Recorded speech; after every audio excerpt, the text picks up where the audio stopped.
ओम नमः शिवाय। आज के वीडियो में हम जानेंगे कि महाशिवरात्रि का पर्व कब है, महाशिवरात्रि की पूजन विधि क्या है और अंत में हम सुनेंगे महाशिवरात्रि की कथा। तो चलिए शुरू करते हैं। पंचांग के अनुसार फागुन मास के कृष्ण पक्ष की चतुर्दशी तिथि की शुरुआत 26 फरवरी को सुबह 11:08 से होगी और 27 फरवरी को सुबह 8:54 पर इस तिथि का समापन होगा।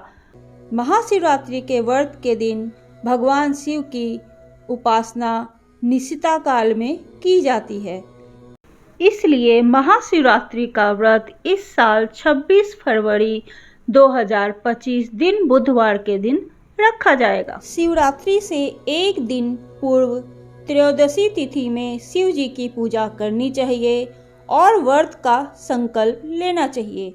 इसके उपरांत चतुर्दशी तिथि को निराहार रहना चाहिए। महाशिवरात्रि के दिन भगवान शिव को गंगा जल चढ़ाने से विशेष पुण्य प्राप्त होता है। महाशिवरात्रि के दिन भगवान शिव की मूर्ति या शिवलिंग को पंचामृत से स्नान कराकर ओम नमः शिवाय मंत्र से पूजा करनी चाहिए। इसके बाद रात्रि के चारों पहर में शिव जी की पूजा करनी चाहिए और अगले दिन प्रातःकाल ब्राह्मणों को दान दक्षिणा देकर व्रत का पालन करना चाहिए।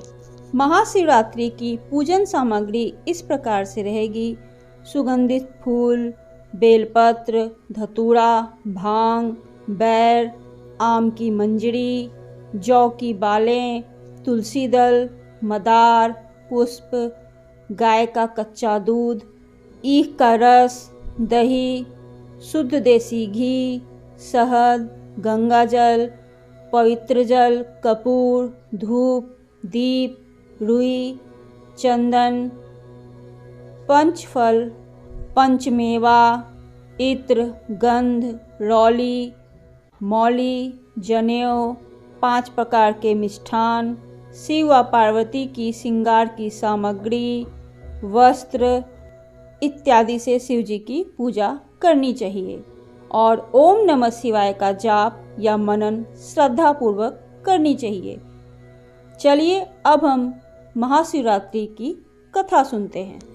एक बार पार्वती जी ने भगवान शिव शंकर से पूछा, ऐसा कौन सा श्रेष्ठ व सरल पूजन है जिससे मृत्युलोक के प्राणी आपकी कृपा सहज ही प्राप्त कर सके।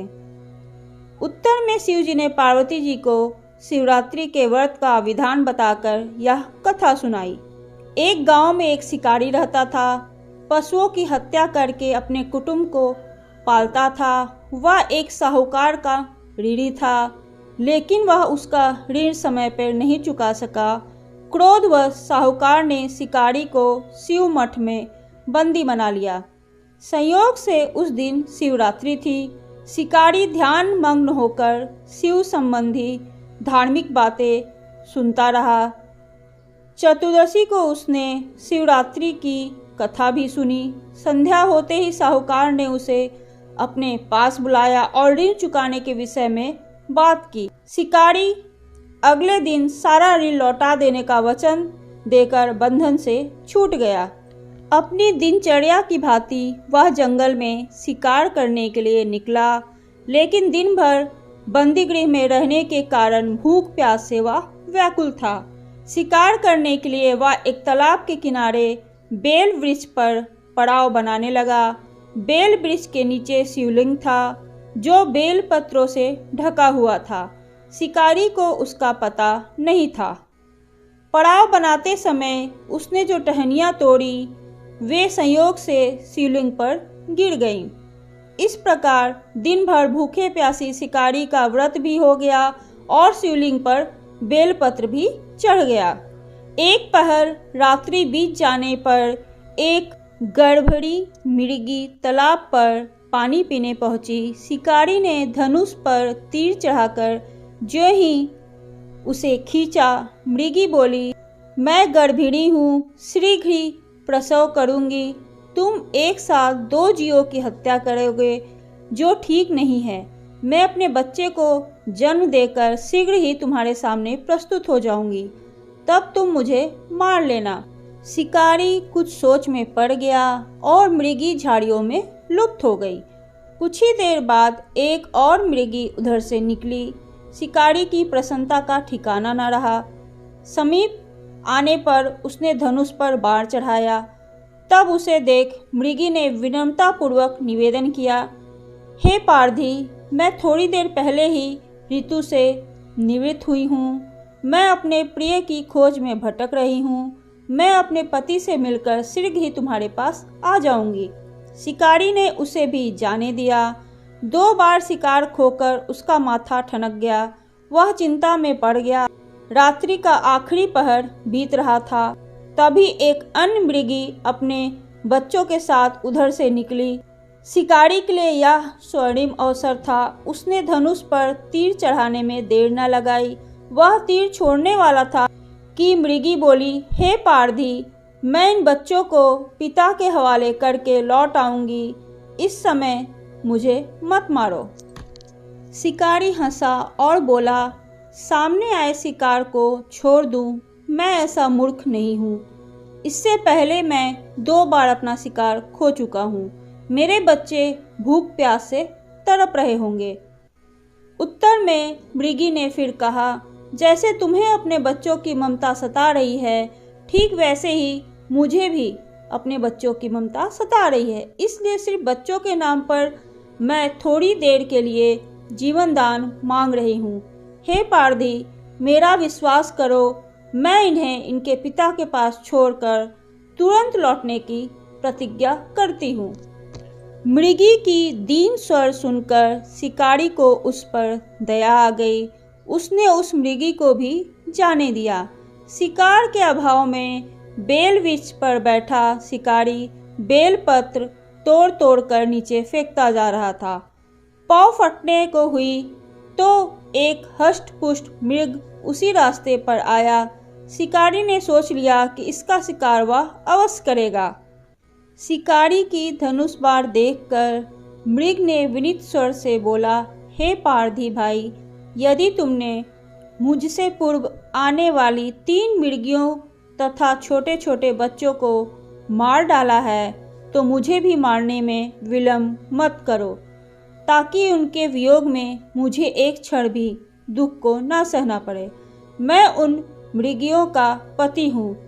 यदि तुमने उन्हें जीवन दान कर दिया है, तो मुझे भी कुछ क्षण के लिए जीवन दान देने की कृपा करो। मैं उनसे मिलकर तुम्हारे सामने उपस्थित हो जाऊंगा। मृग की बात सुनते ही शिकारी के सामने पूरी रात की घटना चक्र घूम गया। उसने सारी कथा मृग को सुना दी।